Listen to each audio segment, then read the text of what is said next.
Hi, and welcome to Morning Coffee with Pizan Academy. I'm Deanna, and today I want to talk about the evolution of Christmas celebration starting at the Middle Ages. In the Middle Ages, Christmas was a time of celebration. From Christmas Day, there would be a lot of services for the birth of Christ, and then after, they would celebrate Twelfth Night up until January 5th. So every night after Christmas for 12 days, they would continue these celebrations.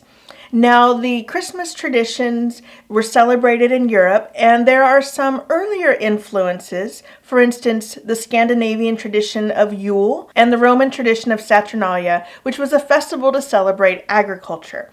And so all of these traditions were kind of blended, and as time went on and Christianity took a stronger hold in Europe, some of these older traditions were combined or absorbed into these Christmas traditions.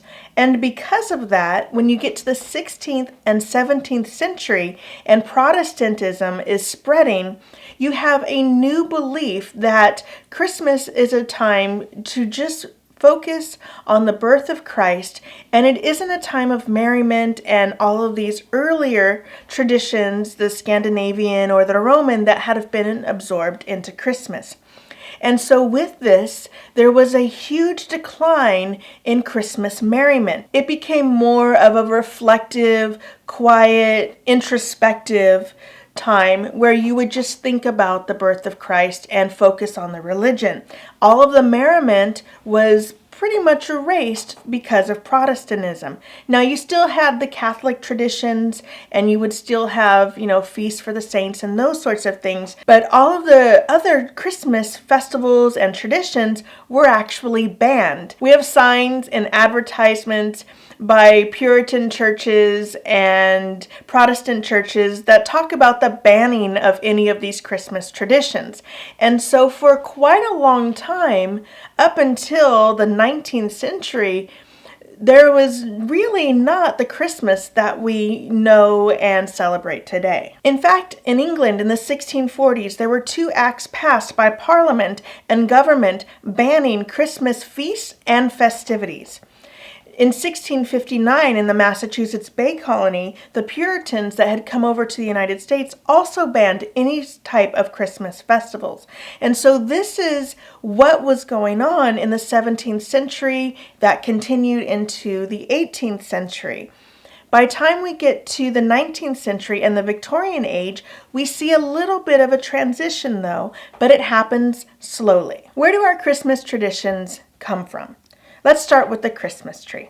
The Christmas tree is a German tradition, but it was brought to England first by Charlotte in the 1790s. She was of German descent and had a Christmas tree. In the 1820s, one of the members of Queen Caroline's court also had a tree, and there are records of children sitting by the tree. In the 1830s, Queen Victoria remembers trees decorated with ornaments and even lights, which would have been candles. Her husband, Prince Albert, who is of German descent, is the one who popularized the Christmas tree in England. And there are stories of the royal family surrounding a Christmas tree decorated with ornaments and lights. And this became something that spread throughout England. Victoria was very popular. And so people started bringing trees into their own homes, and this became this domestic scene at Christmas time. So originally the trees were smaller than what we have today. They didn't have those 15-foot trees and these grand rooms. They were usually in pots, sitting on a table, decorated with some lights, sugar ornaments, possibly some garland of berries. And they were a lot simpler than what we have today. But it is a tradition that most of us enjoy in our home, whether we get a live tree or even an artificial tree today, whether we decorated it before Christmas Eve or on Christmas Eve. The Christmas tree has become a huge tradition in our holiday celebrations. If you're enjoying our videos, please like our channel, subscribe, hit the notification bell, share with your friends. We also have links to our other social media in the description below. Have a wonderful day, and we'll see you next time.